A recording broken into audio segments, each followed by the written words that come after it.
Welcome to our Latttice How to Guide. In this video demonstration, we will walk you through editing a structured data product to remove CoPilot recommendations. Starting on Pinboard, select the edit icon on the data product you wish to edit. The Edit Data Product wizard opens with the data product pre-filled.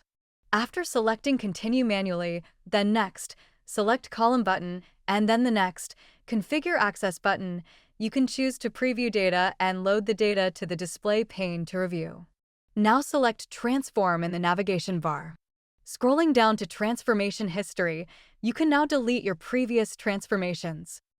Now if you move back up to the navigation bar and select Preview Data and load the data to the display pane, the transformation will have been deleted.